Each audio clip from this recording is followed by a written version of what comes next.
Well, All right, so how are you doing today, Jonas?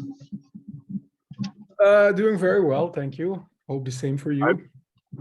I'm doing pretty swell myself. All right, so question one. What was it like growing up in Belgium, and what is it currently like living there? Yeah, well, interesting question. What was like growing up in Belgium? I don't really have anything else to compare with, of course. So for me, it was just a normal, a regular thing. I think it was pretty good. I think Belgium is a very nice country for if you're a young kid. I grew up in quite a small town, almost a village on the border with the Netherlands. I'm also half Dutch myself, actually, so I'm half Dutch, half Belgium. My father is from the Netherlands. Yeah, Can you repeat what you said, because it came in very hacked up? well, as I was saying, like I just grew up in a suburb in New York State, so your upbringing is very more interesting than mine. Well, I'm not sure if it's more interesting because, well, the thing is, it's maybe it's quite a small village, small town, but we are here in the center of Europe, actually. So big cities like Brussels, Amsterdam, they are very close. Even London is not that far away from here. So maybe that's the interesting part. And on one side, you have a very quiet environment, or a very, well, not like very rural, but a bit of a how should I describe it? Well, more or less a quiet village where not much is happening, which with some forests and fields and such, but drive for 10-15 minutes and you're actually already in the city. So it's not that much different than, I think, to growing up in the suburbs in the United States somewhere. Of course, the difference being different continent, different country, the culture is probably a bit different, but in the end, the experience, I don't know, it's hard to compare. I've only lived in this neighborhood, so it's maybe I don't really know what I missed, maybe, but it was okay. Yeah. It was sometimes a bit boring, especially when and also when you're getting into music. It's not the most interesting location because the parties, the clubs, the big labels and such, they are never like really close.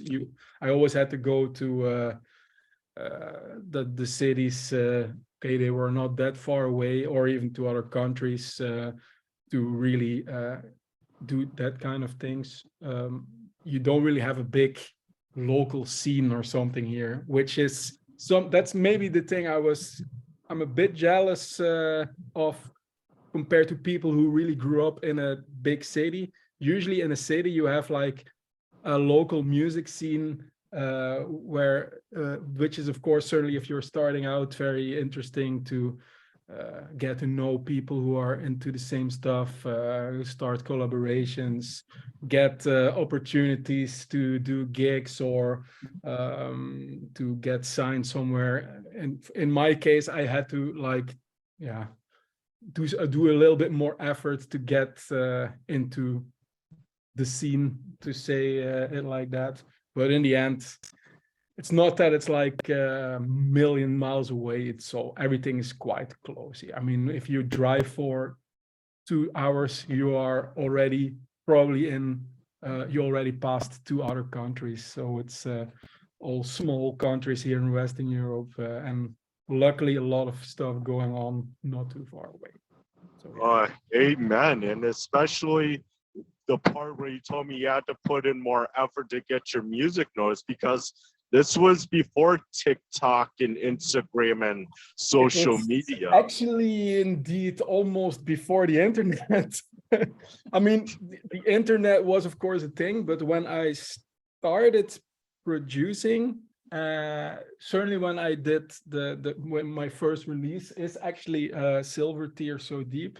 So I made that together with a couple of other people. Maybe we will discuss that a bit later. But that was 1999. So yes, the internet existed, but social media was indeed not really a thing yet. Only, yeah, well, the only thing that existed were probably, yeah, like message boards, forums, AOL. and yeah, and indeed the chat apps, MSN, AOL, that kind of stuff. But it was very different, of course. I mean, and it wasn't like a thing yet to really, well, release music online. It was not actually a thing yet. I mean, I think it was even way before iTunes, and maybe the only thing that existed was Napster. But all of that was like the only digital music was piracy based. Napster and other things followed. So if you wanted to release music, you needed to sign with a proper actual label, a record company that printed well, in my case, vinyl records, and released CDs and that kind of thing. So yeah, you needed to know where are these companies, how do I get in touch with them, and that meant actually, well, first of all, know someone who knows someone who knows someone. It was always, you know, the network effect was very important. It's still very important, but back in those days, you couldn't just like add them on your social media. You really had to kind of meet them, and they would introduce you to someone else. Or if you were really lucky, you could get some info like a phone number or know about the location where A&R managers would hang out, and then basically call them and ask, I have this demo.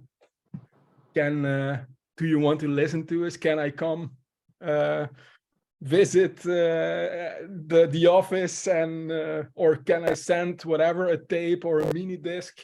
Because that's what we did in the past, was first sending actual tapes, and then a little bit later, usually it was done with the mini disc actually, because they were, well, a good mini disc recorder was quite cheap for someone starting out, and the recording quality was actually very good, certainly for demos. I mean, it's like you can compare it to an MP3 356 or 65, I don't know. Anyways, the highest MP3 quality is a little bit like what mini disc sounded like. So that's what we did, making music with whatever means we had, and recorded to mini disc, and then sent those mini discs through actual mail, and hope that you maybe get a response, which sometimes happened, but usually not. Or the better and more successful option was actually go somewhere that you knew they would listen to it on the spot. And that's actually how I kind of started out. There was in Belgium, you had... Oh, that's yeah, really so, awesome, really awesome story, especially when you told me that backstory, because back then, like, you had to like really pester DJs or radio DJs to play your song to see if there's nothing else they have on vinyl. So they said, why don't we play this, and then hopefully you'll get a reaction or response. That was indeed the only way to do it. So you had to know some of those people, and then get them to actually pay some attention to you and give you a shot. So if I may connect this to how Silvertear started, because that was the first time I actually got something signed. So, well, before that, there's this Belgian record label, Antler Subway Records. They started in the late 80s releasing new beat stuff, Belgian dark club music. And then they kind of went into the rave and dance scene in the 90s. And they had lots of different sub-labels. One of them was A&S Productions, and they released lots of mostly commercial Belgian dance stuff that was like radio hits in the Benelux mostly, so Belgium, Netherlands. And then next to that, they also released like club records, but mostly trance and not maybe a bit techno style, but mostly it was trance around that time. So I'm talking about the late 90s now, 97, 98, 99. And I actually knew, I actually knew that they were operating out of an actual record store. So there was somewhere in a town, like in whatever, 30 minutes driving away from where I live, they had a record store, and there they had actual DJs working who were also playing in the clubs at night. Several clubs in Belgium that most of them don't exist anymore nowadays, but those DJs had like their day job was, working in that record store, but it was like a record store with vinyl as well. So what you would do there is you would go there and they would like recommend like, oh, this new we have this new pressing coming in, maybe it's interesting for you. And so you could actually like listen to the vinyl records there, and then you get your little stash and maybe buy a few of them. And if the guys started to know you, they would start to recommend like, I think this is something in your style. So it was like an actual DJ store. And some of those guys were running their own sub labels on A&S recordings. So it was a matter of, calling them or saying like, are you in the store? And then you would go there and they would like on the spot, listen to your mini disc or to your tape. And if they liked it or not, well, you would, first of all, you would know immediately. So that was really cool, the immediate feedback. And then if they liked it, they were like, okay, we go to the big boss who had to decide if it was actually going to be a record or not. And yeah, sometimes it didn't work out, and sometimes you got a bit more lucky. And that's actually what happened with the Silvertear track. So when that was created, they kind of, at a certain point, it ended up in the office of the A&R manager of A&S Productions, and he was like, "Yeah, it's nice. I like the idea behind this, but it needs to have some remixes, and we need to do something about the production. It needs some more work." But that happened actually when there were also some other producers there who worked for the label, Christophe Chances and Erik van Spouwen, who were the guys who at that point were working on Jan van Daal, the dance trance project. And before that, he did things like Absalom, and he also made quite a lot of records for Belgian club DJs.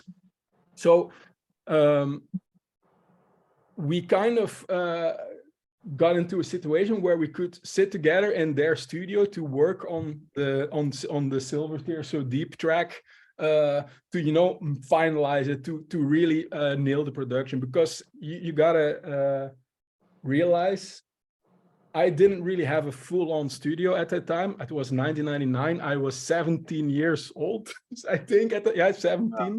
So I had a few things. I had like one synthesizer, and I think I had two synthesizers maybe, and an old computer, and kind of had to make my rough demos using that, and then working together with an older friend of mine who had a little bit more, but also not that much, just yet another synthesizer and a little bit better computer, so we could add some more effects, because it was in the very early days of the virtual studio stuff, so we could maybe add some audio samples and some extra reverb and that like things. this was like really limited, of course, because it was like computers were not that powerful yet to really run. Yeah, like this was before Pro Tools and Fruit Loops. Yeah, well, actually, Pro Tools existed, but it was not being used by the kind of producers that were doing the things that we did. Pro Tools was mostly for recording bands, actually recording audio. What we needed was sequencing synthesizers and samplers. And what you would use for that was something like Logic or Cubase. And yeah, afterwards, Fruity Loops and such entered the scene as well. But what we were using was Cubase. I'm actually still doing that. Basically just to send MIDI commands. So actually to just program your whole track and have actual hardware synthesizers and samplers make the sounds. So you had to like still mix it on an actual mixer. It was not done all in the computer. The computer was just controlling the parts. I think maybe the most simple way to explain how that works is compare the computer being a conductor of the orchestra, but it's just saying, now we are going to play this and in this tempo, but the orchestra still has to play the actual sounds. So that's your orchestra. In this case was synthesizers, samplers, all hardware stuff that has to be in the studio. So that's why after we kind of created the rough demo with the limited equipment we had, we went into the studio of Erik van Spouwen, who had already built it up since the late 80s. So we have like, you got to imagine it's like a big room full of equipment. It's like you almost had no place to stand or sit. It was like synthesizers and such all over the place, which was lovely. So we went there usually at night, because I was still going to school in those days, of course.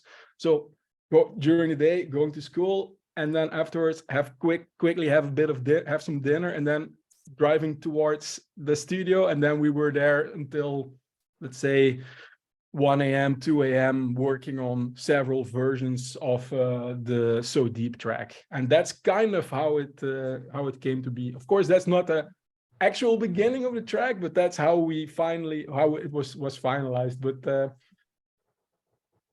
yeah, well, before I start going in all kinds of directions, maybe I should let you ask another question. Maybe you want to know a little bit more about a specific thing or so. I had like what got you into trance and electronic music in general? Oh, yeah. So yeah, electronic music in general, that started when I was really young. My parents are big music lovers as well. They never really made music themselves, but they were listening to it really a lot. My mother, mostly classical music, but my father was really like into the progressive rock of the 70s. When I was growing up as a really small child, it was the 80s. And that's what I was listening to mostly. I wasn't really listening to the 80s. I mean, I was like 7, 8 years old. Yeah, indeed. That was my age at the end of the 80s.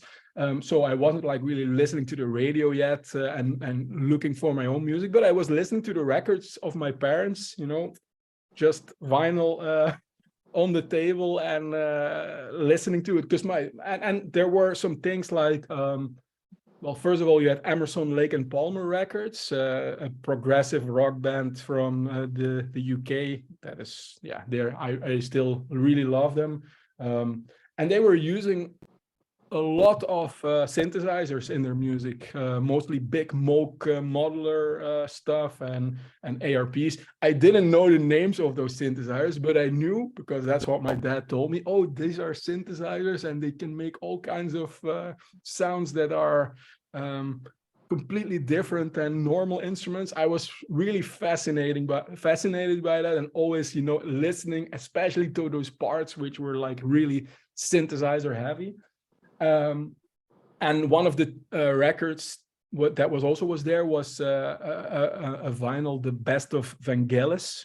So that was it had the couple of Vangelis tracks from his albums that he created in the late 70s. So that's the really synthesizer heavy stuff, lots of, you know, the big analog synthesizers like the Yamaha CS80 and such. And you know, I was, for me, it sounded like, yeah, the music of from outer space, of the future, something completely different than the usual rock band stuff, you know, because that was still at the time, and even when in the early 90s, it was still, oh, if you were going to make music, you were like a band.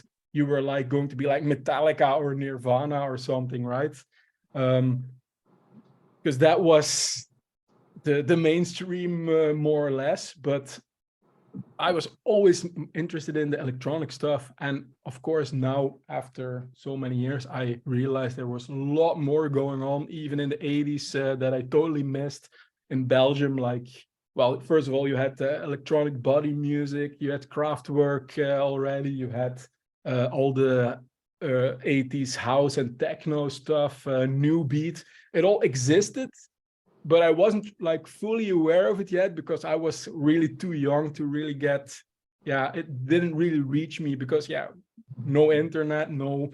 So basically the only music you would hear is that music that you encountered in the wild, somewhere the radio playing in the background, or if it was on TV or the radio, if you were really like zapping around and stumbling upon it. So that's what I, of course, started doing in the later on in the 90s. When I was a bit older, I started listening to the radio a lot. And then you had, at that point, the Eurodance was going on. That was the commercial music of the time, Too Unlimited, Technotronic, yeah, so many of those typical Eurodance acts.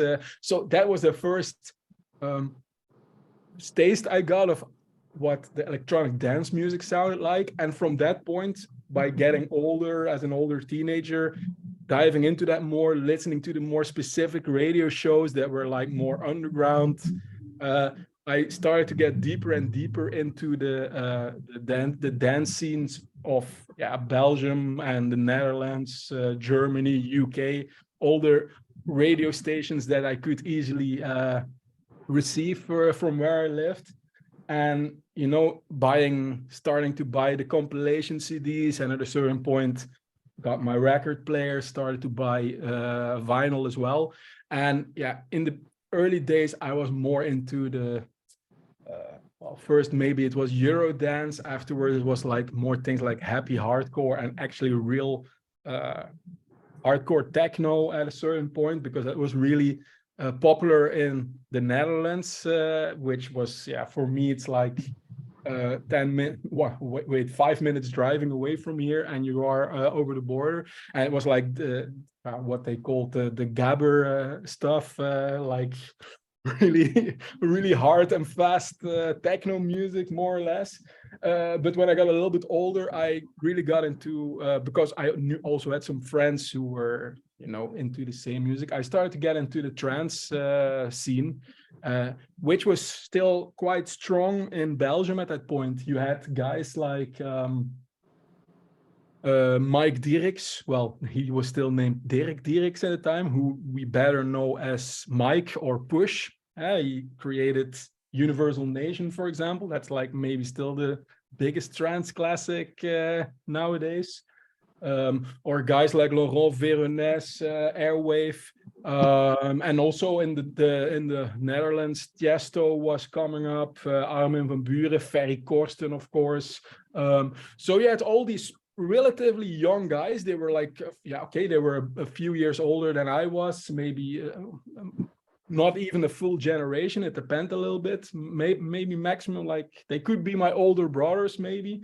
And they were, you know, the producers and DJs behind all these records that I was listening to, and I got the compilation CDs. And at a certain point, they started to get on TV as well, because they had quite a few big radio hits, certainly Tiesto and Ferry, System F, Out of the Blue, the Guriella stuff. What did you have as well? Paul van Dyk, For an Angel.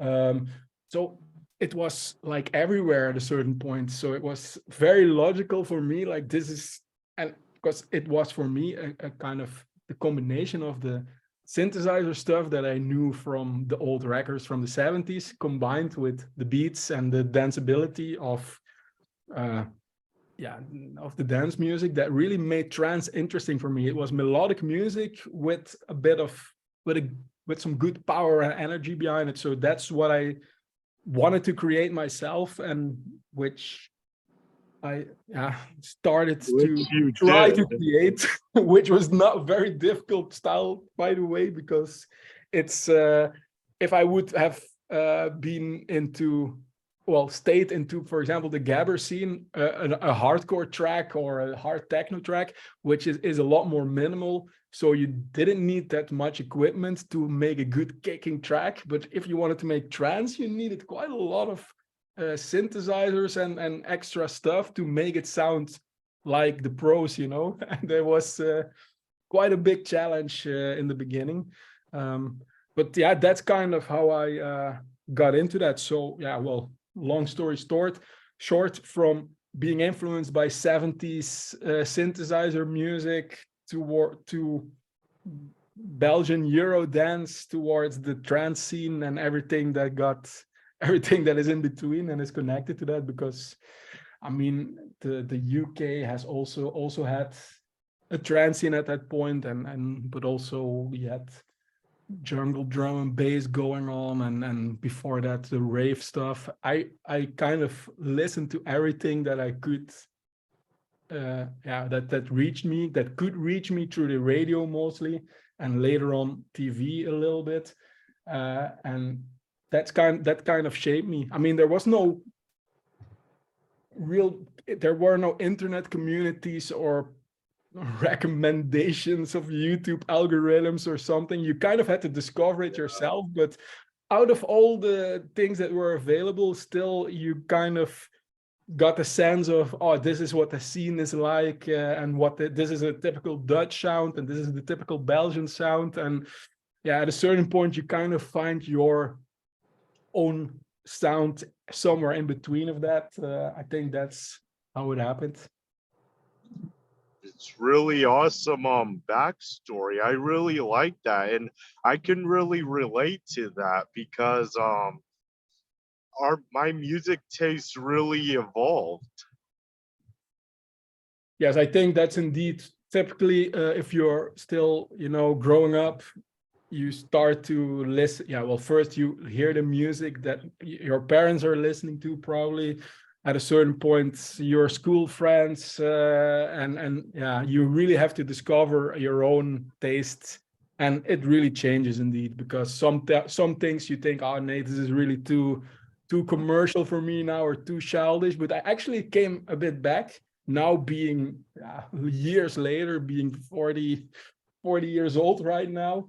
I can actually listen back to some of those early 90s things that I liked as a kid, and I understand why I liked it. I mean, I didn't listen to those things for a long time because I considered like, oh yeah, Eurodance, it's so commercial and stupid, happy stuff. But I mean, I kind of rediscovered what was so fun about it.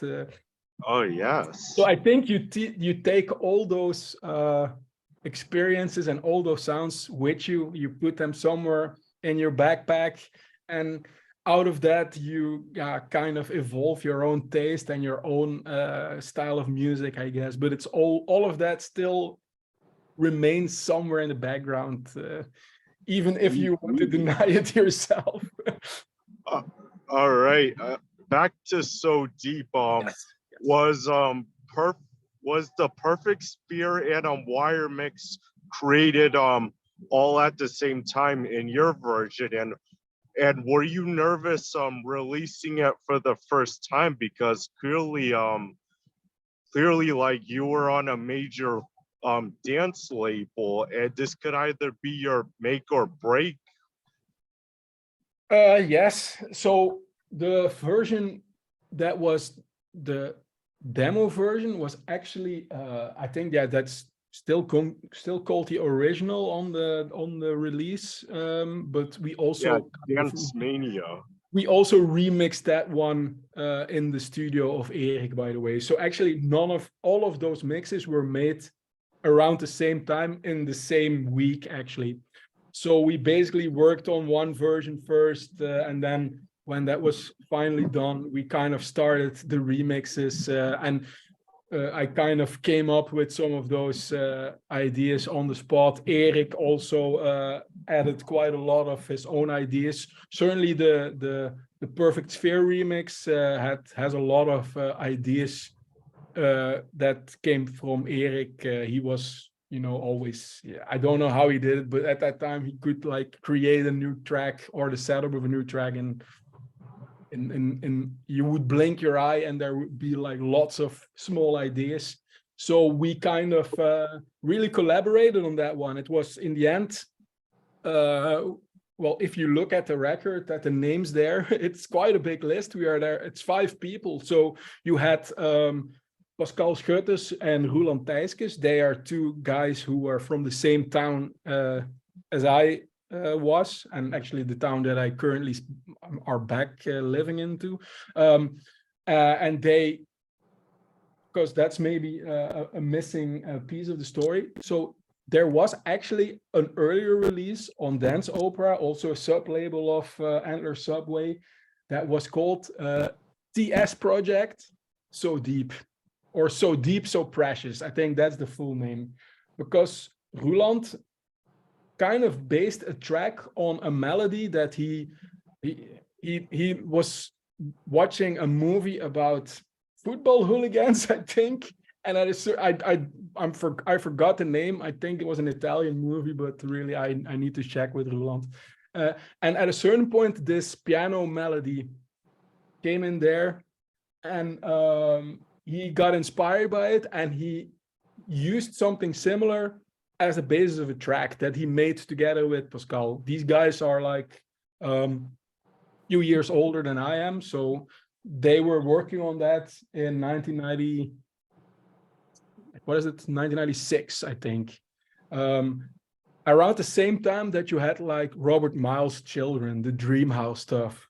So they released the S Project, So Deep, So Precious, in that style. It was like a bit of a dream trance kind of thing, but it never really got a lot of, it didn't go anywhere. It was released on vinyl. It was maybe on a compilation CD, but it was like it wasn't the club hit, or it wasn't very well known. And I started working together with Pascal and actually, Pascal mostly at that point, because he was the other guy living in my town who had a bit more equipment. So we put our stuff together, and we made quite a lot of different several tracks, actually, because I was very productive at that time. But one of the things that I also did was like, maybe I can use your old track, the Dance Opera thing, So Deep, So Precious, and make like a new version based on this. So that's what I did. I created So Deep based on that piano melody of So Deep, So Precious. But, well, I think if you really want to and you put them together, you can maybe hear the link, but it's like really a completely new track mostly. But because of that link, and because I didn't want to be this, didn't want to be the guy that was stealing someone else's idea. Actually, Pascal and Roland signed on with the release. They were sometimes with me in the studio as well. And then next to that, we had Erik and Christophe, the Ian van Daal guys, who had the big studio. So they were also kind of collaborating on us to make the proper version with the proper equipment. So if you put all those names together, you have Roland, Pascal, Christophe, Erik, and me, 5 people signing on. And it's not that like we were sitting with 5 persons next to each other and all of them at the same time trying to do something. I think most of those, certainly most of the original remixes is what I did, yeah, Erik did, and I, well, it was based on my version, and Erik added some of his samples and effects on it, and we reworked the arrangement a bit. Christophe did most of the mix stuff, so more the engineering work to make it sound like a proper record. And then the remixes, yeah, same story. We kind of collaborated on that, and sometimes it's a bit more of this of person A, sometimes a bit of more of person B. It's like so long ago now, I don't really remember who did what, but in the end, that was the thing. In the studio, in Eric's studio, we basically made all these 3 versions in a very short time. I think it was a week, maybe even less than a week. And then indeed it got released. Well, it took quite a while for it to be released, because when we were working on this, it was still the 90s, 99. But the release date was, if I remember correctly, the 8th of January 2000. So we were in a new millennium, and yeah, of course, I was expecting quite a lot of it, but it didn't really work out. I mean, it got released, some vinyls got sold, it was on maybe 1 or 2 compilation CDs, but it wasn't like really making a big impact at all. So, okay, not a big problem. I mean, it's not like it would, because you said, would it make or break your career? I think if you look at the history of most producers in the electronic dance scene, any genre, their first releases always were quite modest. Actually, it's more a curse than a blessing to have your first release be your big hit, because then you immediately have to come up with a follow-up, and actually you are probably not really ready for that yet. So in hindsight, I don't mind that it was like just a small release that didn't have a lot of impact. However, but that's something we didn't know at the time. However, it got used in a PlayStation game, the Dance Dance Revolution. Yeah, I was about that was But we going to didn't be know one of anything my about that. questions. This is something we found out actually, even I think it was actually a couple of, maybe already a year or 2 later after the release. I got a call like, oh yeah, they we also have signed a license agreement with Sony for some video game. And I was like, what is it something I know? It's like, yeah, some dance game. It was something in Belgium. It's completely unknown. So Yeah, I wasn't really making a lot out of it. I was like, okay, yeah, that's nice, but I had no idea. Yeah, I didn't really know what it was. And yeah, there was not yeah, a lot because to. this is how I found out about the song, because it wasn't until years later until I heard the other remixes. And then I loved it because there was a fun step chart because of how the perfect spear mix melody is syncopated. Mm-hmm. Yeah, it was. Yeah. So that's sometimes the strange way how those things go. So I, as one of the writers, producers behind that track, kind of forgot about it, and I was working on new music and working on all the things that I've done afterwards. And then I started to realize, because of yeah, some of the numbers we were seeing, actually, that was not such a small unknown thing after all, but that was actually a pretty popular game. And Oh yeah. that it was actually said that it sold quite well, and because we started to get pretty nice royalties out of this, but it was like 5 years after our initial release that we started to see some money from Japan, actually. So then we started to realize, like, okay, this was maybe a bit bigger than we knew ourselves, and it really, it's one of those tracks that has a completely separate life compared to all the other things I did, because afterwards I started to work with Black Hole Recordings, Tiesto's record company, and I did a lot of proper trance releases, and some of them actually became club hits, and I started DJing and stuff. So I kind of reached the goals that I already had in my mind when we were creating So Deep. But next to all that stuff, we had this dance revolution thing going on, where apparently from time to time it popped up again.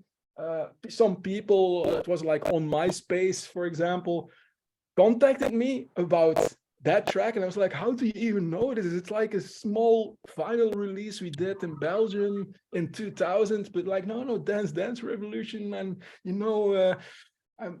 it was like, I still, the fun thing is I've seen videos in such a way, but I've never had the actual game in my hands and seen it being played or seen that dance being done in real life. For me, it's still a bit of a thing that exists, but a bit outside my real life. It's really funny.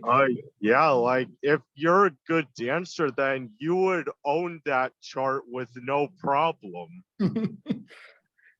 It's really strange, but also lovely. I mean, I actually got to know some people that I worked with on other projects later that initially contacted me thanks to the Dance Revolution stuff.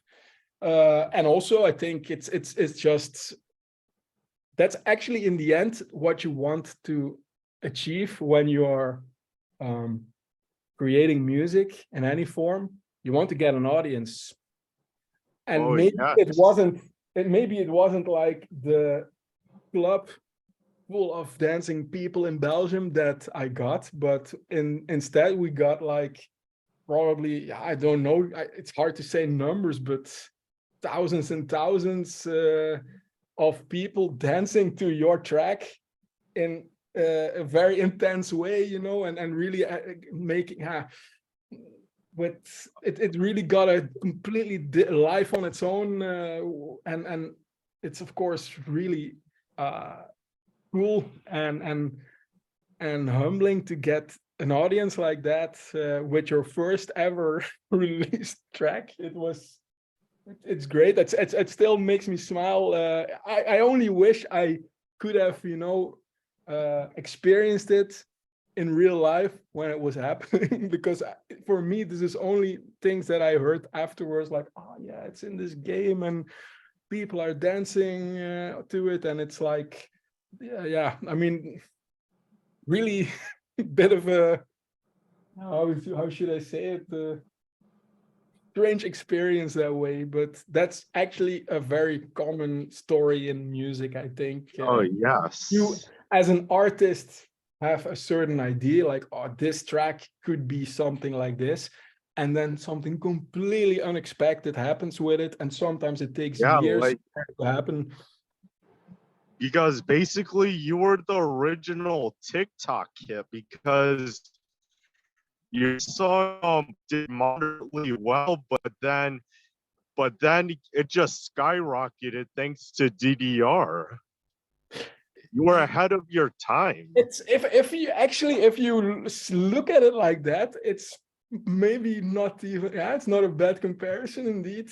It's nowadays something like that. Well, maybe it's already a bit past that, but certainly in the early days of TikTok, or when it was still Musically, I knew it because I have I had a young niece that was actually doing all those dances all the time. So it was indeed, you could certainly have one of your tracks being used in one of those dance challenges, and hop off before you know, you have like millions of views and people that know your music. And if you say it like that, the Dance Revolution is kind of the early old school version of that, I guess. Yes. Yeah, it was, but how it originally got selected, because the developers of the game probably, had to, they choose the music, but what it was based on, still don't know. Like, I mean, it was on Dance Mania, and Konami had a partnership with Dance Mania, so like Naoki just listened to a lot of songs and picked what would be great for this game. yes, but how it got on Dance Mania as well, I really don't know how would that go. It's probably, well, I think the explanation that I got was my label was a part of Antler Subway, which was a part of EMI Music, and the Japanese version of EMI kind of had these tracks they were pushing for consideration for Dance Mania and for things like that. And I think we just got lucky. It was probably exactly something they were looking for. That, yeah, it was the right kind of tempo, the right kind of vibe. You never know. I mean, it's, if you could predict those things beforehand, then yeah, wouldn't be as fun. So it was probably something like that. So we were so I think that was maybe still the effect of indeed signing on with a label that was pretty well connected. Yeah. But we didn't realize it would end up like that, because we were actually hoping for like a club hit in Benelux or something. That would have been cool as well, because that's, of course, where we were going ourselves. When we were going out in the weekend, we would go to those clubs, and sometimes the track got played, but mostly because we said to the DJ, "Hey, can you play the track?" But I've never encountered a situation where I was going out in the weekend and was in a club or in a small dance cafe or something, and the track got played spontaneously, because that's certainly, and at that time I was like 18 years old, 19. That was the coolest thing that could happen to you.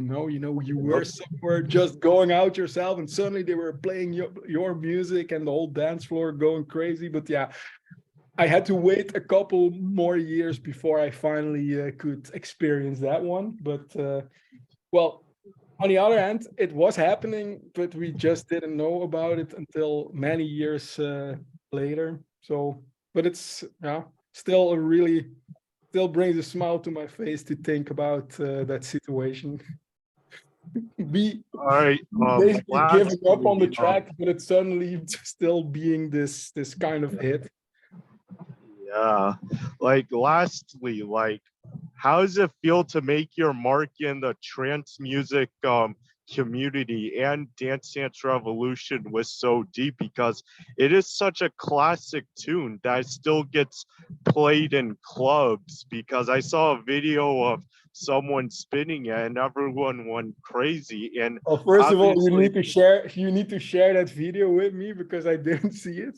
Because what I know, if I'm thinking, if you ask me a question like this, what I'm thinking about is this trance stuff I did in the later years, because I did quite a lot of things in the period 2004, 2010.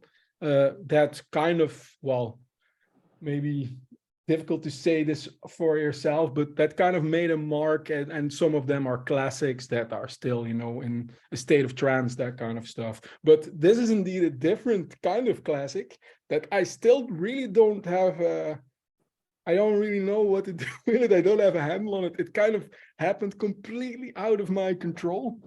So I've never been invited somewhere as a DJ, for example, because of the So Deep track. So I never played it myself in a DJ set, for example, because for me, this was like the early days stuff that didn't really fit in what I was doing when I was DJing a lot. So if you say that it's still people are playing it and it's like really working on the dance floor, please share those videos with me, because I'm yes, very interested to see. I saved the video and I'll send it to your email or Cool. your Facebook. Yeah, because that's the thing. There's so much going on nowadays everywhere. It's you can't really follow it anyways. So kind of rely on that stuff kind of flowing towards me. But I'm not very active anymore on social media, because, well, mostly because it's kind of gone down the drain anyways in general. Yeah, Facebook got whack. I just use it to like contact folks like you Yeah. for interviews and stuff. But yeah, like I'll definitely send you that video So because and you made a that's banging track. yeah. So that's the reason why I probably miss those things and don't really know that all the time when those things are happening, because someone is maybe tagging me, but I don't really see it anymore because I'm never logging in into the accounts. Because the thing what I'm doing nowadays, mostly at least in the what music is concerned, is the running the YouTube channel I have. Yep. Doing the videos about how to create specific music genres, dance music genres, mostly 90s stuff, lots of nostalgia stuff. And that's quite of an unexpected success nowadays. So that's those are the things that I kind of course, follow very closely. If something like that goes viral or does very well, I know about it. But the songs I did, yeah, what is this so deep? It's 23 years ago, 24 years ago that I produced it. It's for, yeah, it is living its own life somewhere. It's like a family member that is doing some things, but you never see them anymore or hear about them until someone says like, oh yeah, so saw your brother and he's doing this and this. Like, oh, interesting. This is that I didn't realize that. Yeah. Because of course I love to hear about it and I love to see that video. But yeah, it's a difficult question I'll send you the video through the email because you and the other folks made a classic banging track. Yeah, apparently so. Without realizing it. Yeah, it was at that point you kind of just make music a lot, and it's like a week in your life that you are working on a track like that, and then you kind of, yeah, well, you don't forget about it, but it's like it starts to live its life on its own. And most of the times, and certainly nowadays, but also back in 24 years ago, it was the same. Lots of music you make and kind of it fizzles out and you never hear from it again. So it's really cool indeed to sit here and talk about a track that we did more than 20 years ago, and that still is, yeah, known, and that still gets listened to and played out. I mean, I think there's nothing more you can wish for as a musician than to have your music being treated like that. It's you not being forgotten yet, but still living its life and still reaching people. It's really cool. And if I wouldn't have known when we were creating it, I probably wouldn't have believed it, because back in those days, 1 year was already an eternity. So 20 years, you couldn't even imagine it, because I didn't even live for 20 years yet at that point. So it was like your whole life and then a little bit more, and then people will still be listening to this track. Actually, if you say it like that, it's really cool. But so yeah. Yeah, like I just gotta say thank you for taking the time to for this interview. I'll share everything. I'll send you the video through the email, and I'll invite you somewhere in upstate New York to DJ, so you can show these folks in upstate NY the power of So Deep. Could be cool, yeah.